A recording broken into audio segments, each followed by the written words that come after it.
যোৱা 19 মে তাৰিখ মঙলবাৰৰ সন্ধিয়াৰ পৰাই নিৰুদ্দেশ হৈ আছে চিতলা থানাৰ অন্তৰ্গত প্ৰতাপখাটা গাঁৱৰ এগৰাকী কিশোৰ। উল্লেখ্য যে 19 তাৰিখ মঙলবাৰে সন্ধিয়া হঠাৎ নিজ ঘৰৰ পৰা আচম্বিতে নোহোৱা হয় কিশোৰজন।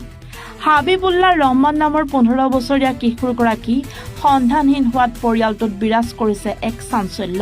এতিয়া প্ৰশ্ন উঠিছে যে কিশোৰগৰাকীৰ কোনো ধৰণৰ দুৰ্ঘটনা হৈছে নে আন কিবা। তেনে ক্ষেত্ৰত ভাঙি পৰিছে পৰিয়ালৰ লোকৰ লগতে স্থানীয় ৰাইজ। ঘটনা সন্দৰ্ভত আৰক্ষীয়ে জোৰদাৰ তদন্ত অব্যাহত ৰাখিছে যদিও কোনো ধৰণৰ সংসূত্ৰ উলিয়াব পৰা নাই।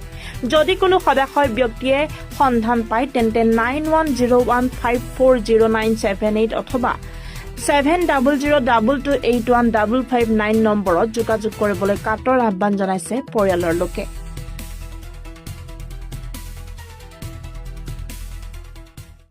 19 তাৰিখৰ পৰা আমাৰ চিতলা থানাৰ অন্তৰ্গত প্ৰতাপখাটা গাঁৱৰ হাবিবুল্লাহ নামৰ ল'ৰাজন নিৰ্দোষ হৈ আছে।